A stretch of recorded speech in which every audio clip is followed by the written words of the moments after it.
بسم الله الرحمن الرحيم maanta oo maalin isniin ah oo ay tahay bisha afraad lixdeedii waxaan bulshada Soomaaliyeed iyo gaar ahaan reer Puntland halka ugu soo jeedin doonaa fariin aan rajaynayno inay joogto noqoto bil walba maalinta isniinta u horeysa bishaas runtii barnaamijkan waxaan rajaynaynaa inuu noqdo barnaamij joogto ah oo ku soo kordha geedi socodka dawlad dhiska Puntland oo aan rajaynayno in ay maalin ka sii dambayso isu soo dhawaadaan maamulka dawladda iyo shacabka mas'uulka ee dawladdu u tahay si ay ula wadaagaan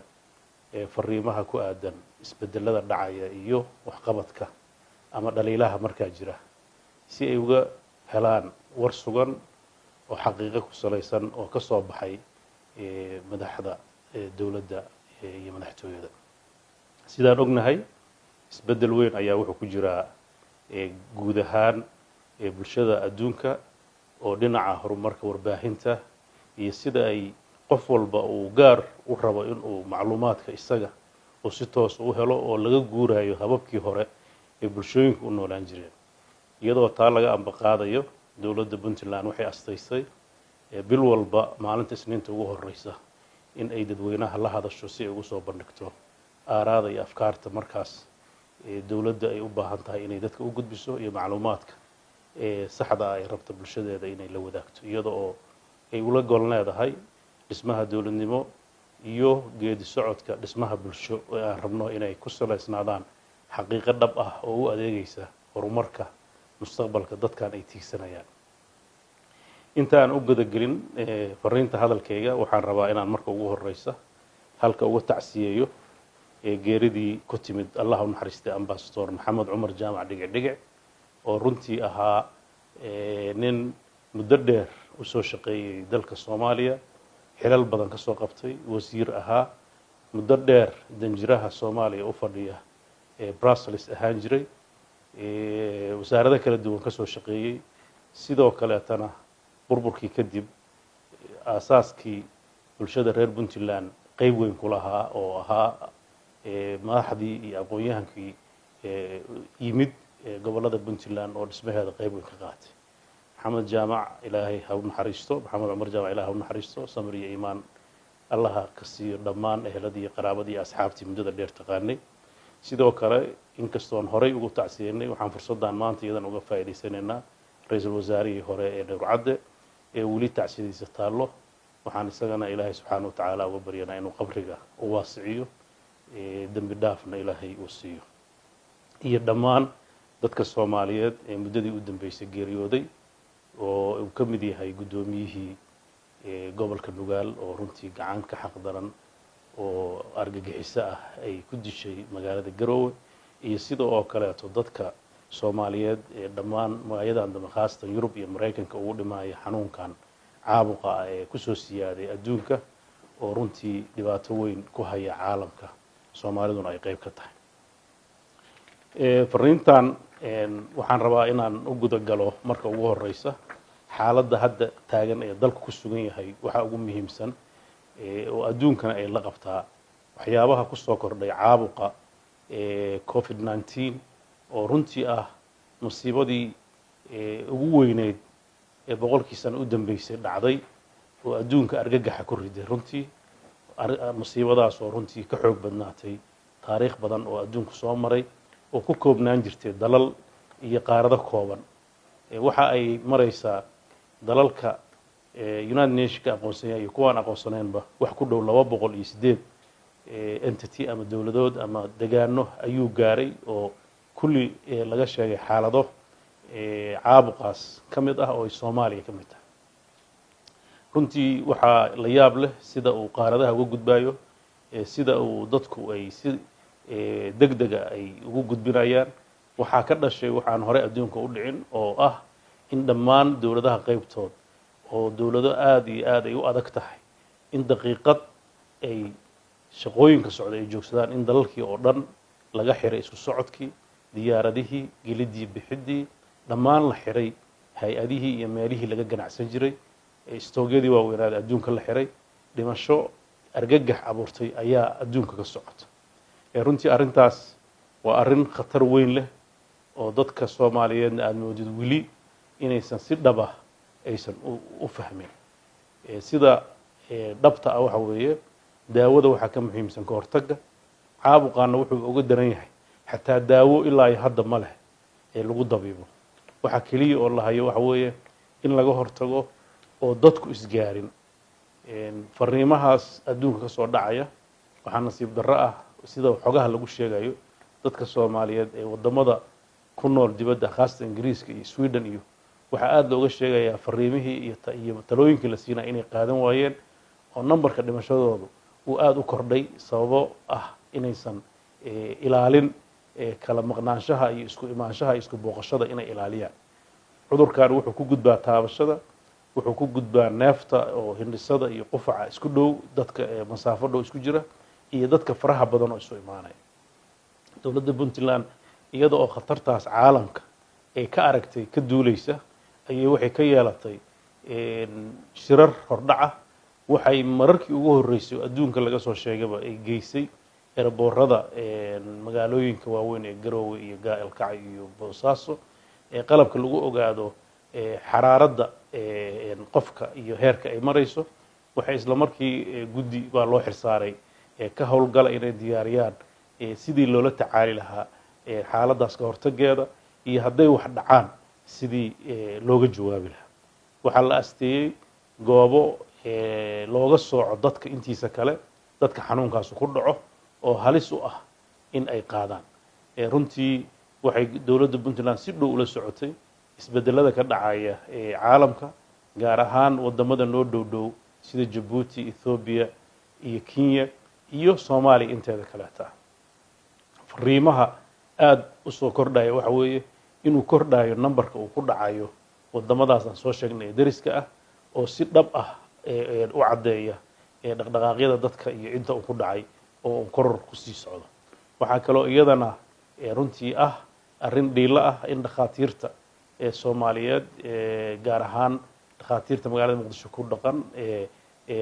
qayb ka ah ururka dhakhaatiirta Soomaaliyeed inay soo saaraan qayladaan ay tuhun ka qabaan in cudurkaasi uu si aan la filayn ama la garanayn uu ugu jiro dhulka Soomaalida oo awoodda dawladnimo iyo baaritaanka oo aad u liita darteed baqdin laga qabo inuu dadka Soomaaliyeed uu ku dhex mushaaxayo waxaan Puntland ay goor hore qaadatay iyadoo dadkeeda iyo u naxaysa in dadka ay u soo jeediso in la yareeyo soo baxyada kulamada meelaha lagu qaxweeyo iskuuladii waa la fasaxay dadka inay soo imaan baa la sheegay habeenkii oo dhan si loo yareeyo fiidsiga maalintii duruufta dhaqaale darteed ayaa waxa loo fasaxay in dadku danahooda shaqo ay qabsan karaan laakiin waqtiga ugu badan ee dadka Soomaaliyeed ay isu yimaadaan oo meel wada fariistaan oo wada shaaheeyaan oo ay wada sheekaystaan waa xilliyada fiidadkii iyo habeenkii waxaa aad lagula taliyay ama laga mamnuucay inay dadku magaalooyinka maraan waxaa sidoo kale la joojiyay qaybta ugu khatarsan ee Soomaaliya maxaa yeelay cudurkani ma aha cudur meel ka dhasho waa cudur la soo waarido ama meel ka soo hijrooda ama meel ka yimaada meelaha ugu badan waan ka baqayn inuu ka yimaado waxa kamid ah dalalka dariska ah oo ay kamid yihiin Ethiopia iyo Kenya waxyaabaha lagu kala qaadi karo ugu badan oo soo qaadi karo oo soo raaci karo waxa kamid ah qaadka dowladda Puntland waxay joojisay qaadkii waxaa nasiib darro ah in dadkii laga kari la'yahay war naftiina iyo noloshiina u naxa oo maalin walba dad Soomaaliyeed ay ka soo waaridayaan qaadkii si ay ummadooda ay u haligaan waad u jeedaan indhihiina macallin ah in maalintii magaalooyinka qaybtood wax boqolaal qof ay dhimanayaan 500 700 800 oo qof ayaa dhimanaysa waxaana la sii sheegay inuu kor u sii socdo marka dhayalsiga in laga tago awal baan dad tabar yar ahayn dad yar ahayn dadkeenu haddii intii magaalooyinka joogay uu ku dhaco dabargoro waa dhacay marka waxaan aad ugu boorinaynaa shacabka Soomaaliyeed inaysan dhayalsan dadka mas'uuliyiinta ana sifaadkaas iyaga ay ugu horeeyaan oo laga arko waxa aad loo dhayalsanayaa oo runtii fariinta ugu muhiimsan halka aan u dirayaa waa ciidamada Puntland oo dhaliil badan ay ka jirto ama inay la dagaalamin qaadka ama iyaga naftirkooda in lagu soo sheegayo dowladda Puntland guddiga waxa ay u xilsaartay inay dabagal samayso dadkii ay ku cadaato mas'uuliyiina inay sahleen ama iyaguba isticmaalayaan ama ay fududaynayaan ama aysan wax ka qabanin dowladdu tallaabo ayay ka qaadi doontaa ee aanan runtii degdeg ah maadaama dadkii mas-uuliyaddooda iyagu ay dayacayaan mas-uuliyaddooda runtii arrintaas waxay u baahan tahay in si dhaba loola socdo oo la ego baaq ayaan u dirnay caalamka inna laga caawiyo khatartaas hadday noo timaado ilaa iyo hadda mucaawino la tilmaami karo oo aan helnay ma jirto marbaa 15 kartoon oo kooban waxaa naga soo gaaray mucaawino China ay Soomaaliya ugu deeqday oo timid xamar ilaa iyo hadda wax kale oo aan soo gaaray male inkastoo aan filayno in dalal badan ay soo caawin doonaan ama ay imaan doonto alaab rajadaas weli kama aan qoonsan qayladaan ayaa meelo badan u dirnay ilaa iyo hadda qalabka lagu baaro ma yaala Soomaaliya oo dhan awoodda ilaahay naguma keenay hadduu dilaaco aan u xakameyn karno way kooban tahay xarumaha karatiinkeena qalabka yaala waa ay kooban yihiin waxyaabaha ugu muhiimsan oo ah haddii uu qofku ay neefta qabato ama dad badan ay qabtaan sida meelaha badan ka dhacaya sidaan kula tacaali karno aad bay u yartahay waxaa keliya aan faraynaa annagoo u marinaynaa bulshada waxgaradkeeda culimadeeda isimadeeda dhalinyaradeeda haweenkeeda daawadeedu waa inaad gurigaaga joogtid oo ilaalisid nadaafadaada oo gacmahaaga meertid oo dadka aadan u dhowaanin intaas ayaan kula dardaarmaynaa dadka inay aad u ilaaliyaan intii karaankooda ah oo aysan dhayalsan arrintaas aad ayaan u tilmaamaynaa xanuunkan wuxuu la soo baxay dhibaato dhaqaale wuxuu la soo baxay dhibaato bulsho wuxuu la soo baxay dhibaatooyin aad u fara badan dhibaatada ugu weyn marka laga tago xanuunka iyo saameynta caafimaad uu yeelan karo waxa uu yeelan doonaa saameyn dhaqaale waxaa isdhimi doona dhammaan dakhliga ama dawladda soo geli jiray ama qofka soo geli jiray maxaa yeelay shaqooyinkii baa hoos u dhacay dakhligii dadku hadduu yaraaday dakhligii dawladduna waa uu yaraaday marka dakhligaas yaraaday wuxuu saameyn ku yeelan doonaa amniga wuxuu saameyn ku yeelan doonaa wadidda howlaha dawladda oo ugu muhiimsan tahay arrimaha haddii caafimaadka si wax ugu qaban lahayd waxaan rajaynaynaa annaga oo diyaarin ku wadna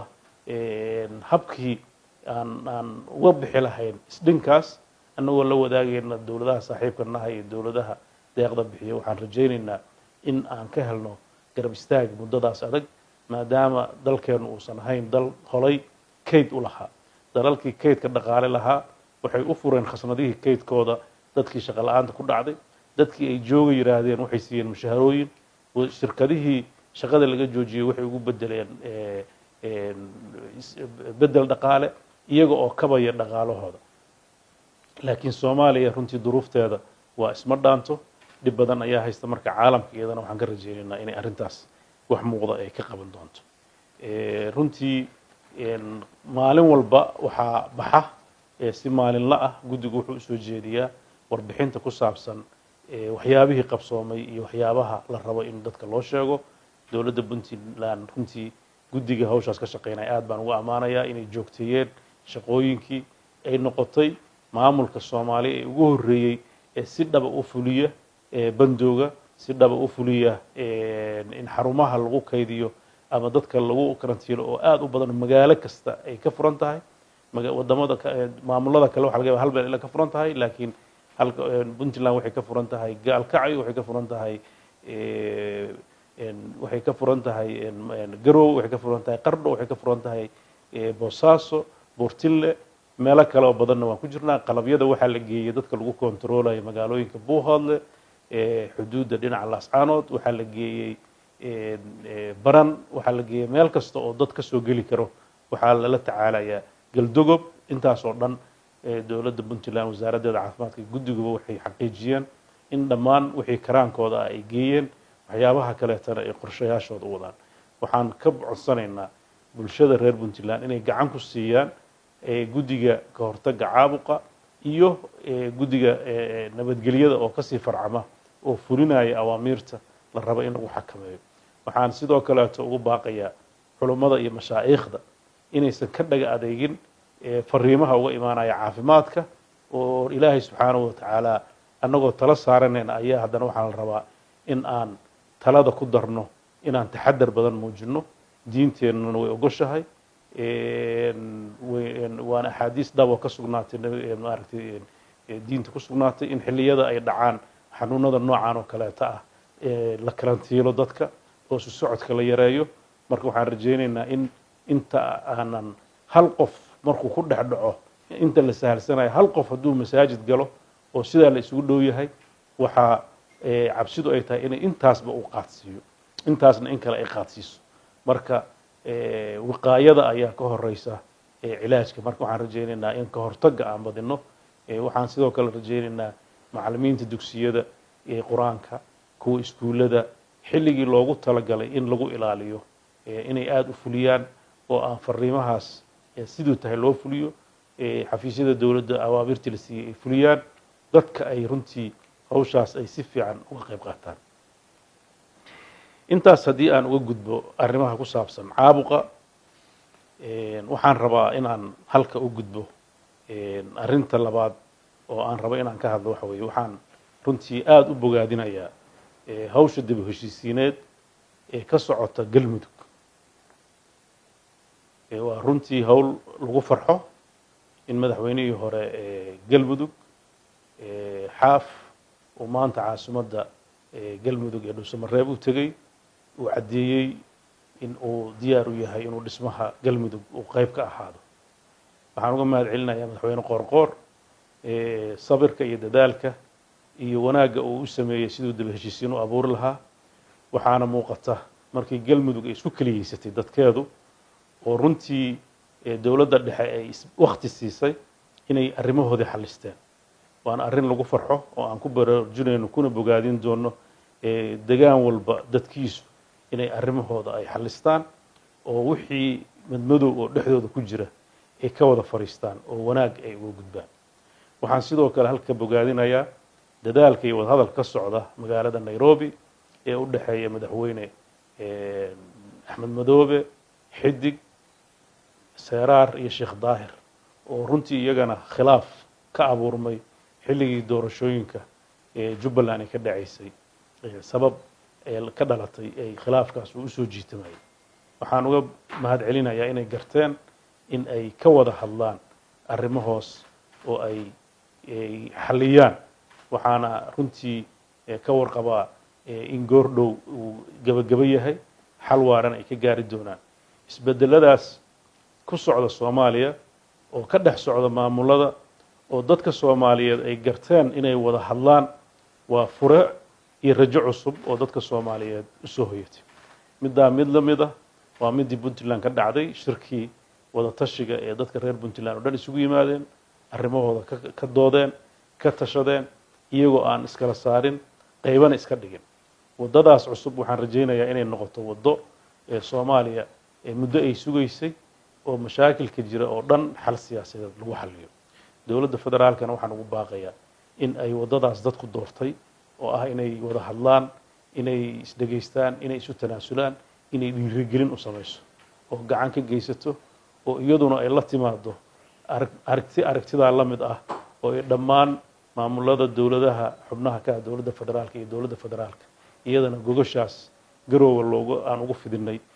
inay iyaduna ay galaan oo lagu wada heshiiyo oo dalka meel uu wada jeesto maadaama adduunkii khatar uu ku jiro oo aan la saadaalin karin inta uu socon doono caabuqa. waxaan dhiirigelinaynaa in arrimaha khilaafka siyaasadeed ee dhammaan geyga Soomaaliyeed ka jira wada hadal iyo wanaag lagu dhameeyo. shirkii halka ka dhacay waxaa ka soo baxay aragti ah in gogol loo dhigo dowladda federaalka iyo dowladaha xubnaha ka ah. dowladda Puntland weli sidii bay ugu taagan tahay gogol xaarka arrintaas. waxaan hore u sheegnay inaan magaalada Muqdisho iyo magaalooyinka kaleeto maamuladaas caasimadaha u aan muuqan doono. arrintaas waxaan rabaa inaan dadka Soomaaliyeed aan u sheego inay weli sideedii ay tahay. dowladda madaxweyne maxamed cabdullaahi farmaajo aan u gudbiyey inaan diyaar u ahay waqtiga aan diyaar aan ahay. dabcan weli jawaabtu dhinacooda ayay ka xaniban tahay. waana filayaa duruufahan hadda caabuqa iyo waxyaabo la mida inay saameyn ay ku leeyihiin laakiin dhinaca iyagu diyaar weeye waana u sheegnay waqtiga aan diyaar ka nahay welina sidii baan diyaar u nahay. dad badan baa su-aashaas qabay oo marar badan na weydiinayay. marka waxaan u caddaynaynaa inay Puntland waxba iska bedelin diyaar u tahay inay caasimadda Soomaaliya ee Muqdisho ay booqato xilliga diyaar garowga xagga uu ka hirgalo sababaha farsamo ee suuragalka ana ay xal looga helo waxyaabaha u waaweyn oo runtii maanta aan rabno inaan dadka halka uga sheegno waxa weeye isbedelada guud ee Puntland ka socda oo runtii ku salaysnaa waxay leeyihiin saldhig dawladnimo dawladda Puntland waxay leedahay dastuur waxay leedahay vision dadkeedu ay dejiyeen ama aragti ay tiigsanayaan annaguna waxaan ka qayb ka nahay waxaan ku shaqaynaynaa shuruucda dastuurka dalka uu nafarayo iyo aragtida dadka reer Puntland ay leeyihiin 22 sano kadibna mar labaad ay ku celiyeen shirkii ka dhacay 15 ilaa 17 bishii March ee ka dhacay magaalada Garowe shirkaas wuxuu aad u qeexay una cadeeyay waxyaabaha dawladda Puntland ay dadkeedu ay ka sugayaan dawladda Puntland oo anigu mas'uul ahay waxaan ballan qaadnay soo jeedimahaas dadku ay soo jeediyeen inaan fulin doono annagoo ku saleynayna awoodda iyo heerka marka aan kari karno dawladda Puntland oo anigu madaxda ka ahay muddadii sanadka iyo dhowrka bilood ay jirtay waxa ay ku soo gashay in ay astayso yoolal ay rabtay inay xaqiijiso oo ugu muhiimsan yihiin inay dib u habeyn ku samayso ciidamada Puntland runtii ciidamada Puntland isbedel ayaa muddo ku socday meel fiican maraya tayeynta qaybihii ugu muhiimsanayd oo ahaa tababarka hubinta askariga iyo saraakiisha iyo hubka oo ku saabsan hab biometric ah iyo xuquuqahooda ay si toos ah wasaaradda maaliyadda ay u siiso iyadoo oo account u furaysa runtii aad iyo aad ayaan uga mahadcelinayaa wasaaradda maaliyadda iyo guddiga amniga ee hawshaas gacanta ku haya iyo saraakiisha iyo hogaamiyaasha ciidanka ee hawshaas gacanta ku haya waxaa la dhamaystiray ciidanka madaxtooyada oo si dhab ah oo toos ah muddo dhowr bilood ugu qaadanayay mushaharkooda si toos ah waxaa hadda dufcaddii ugu horeysay oo sidaas oo kale taa marka laga tago ciidamada madaxtooyada qaybahooda kala duwan iyo kuwa taabacsanba magaalada Qardho hadda loogu madaxweyne ku-xigeenka ugu soo xiray tababar ciidankii ururadii ugu horeeyay oo arrimahaas iyagana lagu fulinayo waxaan rajaynaynaa isbedelkii iyo wixii aan ku dhawaaqnay in dadku ay dareemi doonaan haddana waxaa socda sidii loo dhamaystiri lahaa akawnadii loogu fur lahaa bishaarooyinkooda toos loo siin lahaa kuwa kale oo dhibanna wadada la marin lahaa inta badan waa la tira koobay tababaradii waa socon doona mushaharooyinkii bay toos u qaadan doonaan waxaan rajaynaynaa inay meesha ka bixi doonaan waxyaabaha dadka reer Puntland u yaqaanaan caaglayaasha oo inta badan ciidamada culays ku haya oo mushaharooyinkoodii ay dhacdo in aysan gaarin ama tira badan oo mushahar ah oo bixi jirtay iyo tayo aan meesha jirin waxaan rajaynaynaa hadda kadib mas'uuliyaddu inay qof noqoto qof walbana gaar loogu xisaabtami doono hawshaas muddadii lagu jiray runtii guulo waaweyn baa laga gaaray iyo diilo badanna wayna sii siinaysaa waxaan rajaynaynaa inay sii socoto muddo aan fogeyna ciidamadu arrintooda soo xiran doonaan soo dhammaan doonaan waxaa sidoo kaleeto iyada barbar socota ciidanka daraawiishta ciidamada booliiska oo runtii iyagana isbedel iyo tababar muddo lagu soo waday waxaa markii ugu horeysay aan qaadnay tallaabo ah in taliyayaasha qaybaha oo sida caadada ahaan jirtay qayb walba nin deegaankeeda laga xuli jiray iyadoo duruufo jiray oo markaa la xeerinayay in ay markaan dawladdan bilowday in taliyayaasha qaybaha iyo askartu aysan noqon wax deegaan gaara leh meesha hadba shaqo looga baahdo in loo diro waxaa la kala bedelay deegaan ahaan gobolada Mudug iyo Nugaal iyo Karkaar waxaan rajaynaynaa deegaanada kaleetana wadadaas wadamada lamida inay mari doonaan waxaan rajaynaynaa isbedeladaas inay aan qiimeyn doono wanaag iyo xumaan waxay soo kordhiyaan si aan ugu sii dhisno mustaqbalka qorshayaasheena aan wadno waan dareemi karnaa caqabaadka ka imaan karna waa si u diyaar garoobayna waxaan insha Allah rajaynaynaa dadaalada ka socda amni ee magaalada Boosaaso iyo Gaalkacyo inay miro dhali doonaan waxaan magaalada Boosaaso wadnaa hab maadaama magaalo caasimadii dhaqaalaha noqotay magaalo aad u ballaaran noqotay magaalo dad ajaaniba oo badan ay joogaan ay noqotay in magaalada loo kala jajabiyo degmooyin ama xaafado waaweyn oo afar ah oo runtii maayarka degmada Boosaaso hoos tagi doona laakiin noqon doono shaqo ahaan midba midda kale ka madax bannaan oo si toos u report garayn doonta oo dhinacooda amniga iyo dhinacooda horumarka iyo dhinacooda serviceka dadkaba la isugu qaybin doono. qorshayaashii baa dhammaaday, ciidamadii ka howlgeli lahaabaa tababar ku aadan dhinacaas la siinayaa. dadaaladaas waxay marayaan meel fiican. ciidamada kala duwan ee magaalada Boosaaso jooga iyo madaxda waxay wadaan dadaal aad u badan oo aan rajaynayno inay horumar laga gaaro. waxaan aad uga digaynaa dadka caadaystay falalka aan fiicnayn iyo gacansiinta ururada argagixisada ah. dowladda Puntland ciddii ay ku caddaato in ay xiriir la leedahay ururadaas ama macaamil la leedahay waxay ula dhaqmaysaa sida ururadaas argagixisada oo kaleeto. waxaan ugu baaqaynaa dadka in isku dhacyada ka yimaada reeraha khaasatan dhulalka in laga waantoobo. waxaan aad u rajaynaynaa in isbeddelka maxkamadaha oo muddo soo socday iyaduna ay dhaqan geli doonto. aan aad ula socon doono cadaaladda iyo sida ay hore ugu socoto. magaalada Gaalkacyo waxaan rajaynaynaa dhowaan in isbeddel dhinaca amniga ah laga samayn doono.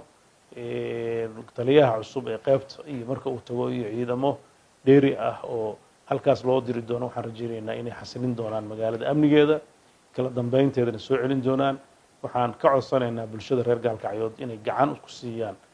taliyaha cusub iyo ciidamada sugi doona amnigooda oo ay la shaqeeyaan. sidoo kaleeto magaalada Garowe waxaa ka socda isbeddel amni oo xoog leh, waxaa socda baaritaano xoog leh, waxaa lagu daba jiraa shabakadii ka dambeysay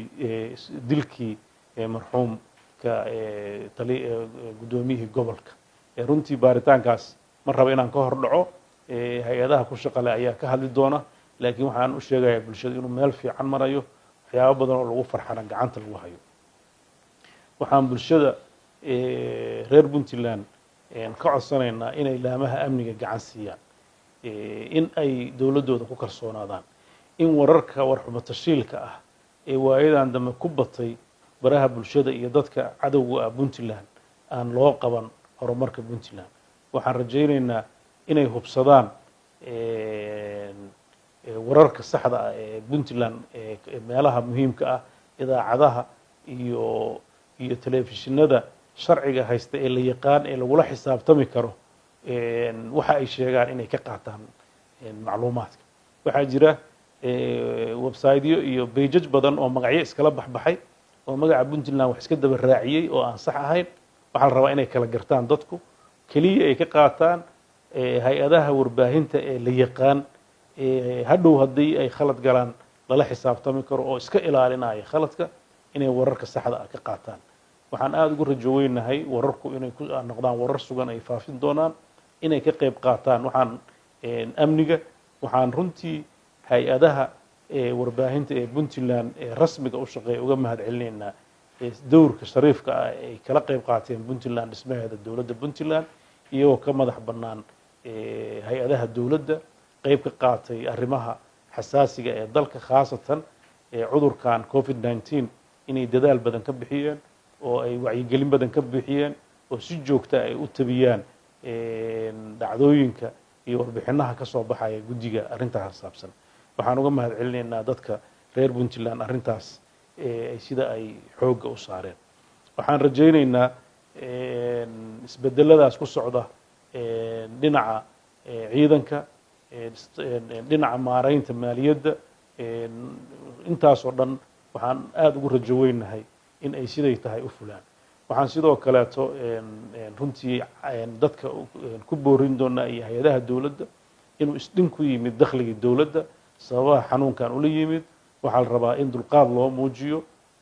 marxalado badan waxaa dhici karta in hay-adaha dowladda iyo dadka dowladda serviceyadeeda waxyaaba inay iska dhimaan. arrintaas waxay u baahan tahay in lala fahmo dowladda oo dulqaad loo muujiyo. marxaladaas waa wax guud oo dunida ka jira. waxaan aad ula soconnaa cabashooyinka la xiriira cashuuro la kordhiyey haweenka ganacsada qudaarta iyo arrimaha la xiriira iyo fariimahooda ku aadan in ay dad ka qaadaan waxaan sharci ahayn. runtii fariinteenu wayna soo gaartay. hay-adda u qaabilsan madaxtooyadda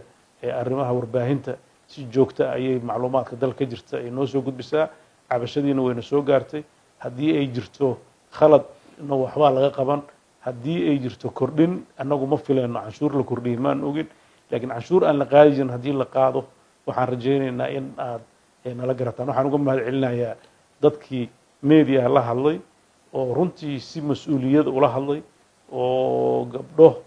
runtii xilkas ah oo caddeeyey inay dowladdooda garab taagan yihiin canshuurta inay bixiyaan ay diyaar u yihiin laakiin ay wax tabanayaan waxaan rajaynayaa hay-adaha khuseeya arrintaas inay la fariistaan waxa jira ay dhegaystaan ay qanciyaan annaguna dabagal ayaan ku samayn doonaa xadgudub uma ogolin dadkeenna wixii jira in laga wada hadlaa la rabaa waan rajaynayaa inay madaxtooyadu ay samayn doonto meelo fariimaha lagu soo gudbiyo waxaan mar dhow inii soo bandhigi doonaa sida aad fariimaha kusoo gaarsiin doontaan madaxtooyada si cabashooyinkiina waxna aan uga qabanno waxna aan uga jawaabno iyo su-aalaha ay khusayso bishiiba mar waxaan rajaynaynaa in dadka dareenkooda aan usoo dhowaano waxqabadka waxa aan qaban karno un baan qabanaynaa awooddeena inay tahay lakin waxaan rabnaa inaan ii caddayno inaan adeegayaal idiin nahay oo aan rabno inaan shaqadiina sida ugu habboon oo ugu wanaagsan aan u fulino dabcan shirarka arrimaha federaalka ku saabsan waxba hadda ka hor dhici mayno wuxuu ku xirnaan doonaa kulamada ay yeelan doonaan madaxda dowladda federaalka iyo madaxda dowladaha xubnaha ka ah oo aan rajaynaya inay dhacdo xilli ku habboon oo haddii ay suuragal noqoto annagoo tixgelinayna duruufaha iyo xaaladaha dalka maraya guud ahaan dadka soomaaliyeed waxaan ugu baaqayaa inay nabadda ilaaliyaan colaadaha soo ifbaxay la yareeyo kuwa ka dhacaya aagga mudug saaxay agagaarkeeda waxaan ugu baaqaynaa in colaada la joojiyo dhex maraysa dadka walaalaha ah waxaan sidoo kaleeto ugu baaqaynaa colaadaha ka dhacaya magaalada kismaayo agagaarkeeda oo dad walaalaha iyagana ay ku dagaalamayaan in colaada joojiyaan dhulka soomaaliya lama kala leh dadka soomaaliyeed waa dad qura waa dad wada degan dhul la kala riixdo dhulkaan ma jiraan waxaan rajaynayaa wanaagga in laga shaqeeyo nabadda laga shaqeeyo loo wada jeesto cadowga dhabka ah ee al-shabaab sidii looga hortegi lahaa waxaa xaqiiqa ah oo soo ifbaxaysa dagaalada qaybtooda iyo colaadaha qabaa'ilka inay al-shabaab qeyb ka yihiin hurintooda iyo daacish oo ay dadka ay intay soo dhex galaan isu ekaysiiyaan ku abuura xamaasad iyo xiisad qabiil oo aan meesha oolin iyo xiniftan beelaha ay dhex dhigaan waxaa la rabaa in la iska looga waantoobo sidoo kaleto dagaalada ka dhacaya magaalada walaweyn ama daafeed waana aad baan uga xunnahay iyadana dadka ku dagaalamaya inay joojiyaan colaada ay shabaab hurinayaan oo nooca cusub ah in laga digtoonaado waxaan rajaynayaa colaad oo dhan inaan ka gudubno wada hadal iyo isfaham u gudubno waxaan sidoo kaleeto dowladda soomaaliyeed ee federaalka iyo dowladaha xubnaha ka ahba ugu baaqaya in gogashii aan u fidina ay naga aqbalaan khilaafaadka jira laga gudbo qolo walba mashaakilkeeda ay xalisato waxa dadka ka wada dhexeeya la isugu yimaado hore socod iyo dowlad midaysan laga wada shaqeeyo waxaan aada ugu rajo weynahay fariinta dadweynuhu inay joogto noqon doonto intii aan ugu talagalnay maanta waa intaas waxaan rajaynaynaa bil walbana inay naga heli doonaan fariimo kuwaan la mida aad baa umahadsantiin wassalaamu calaykum waraxmatullah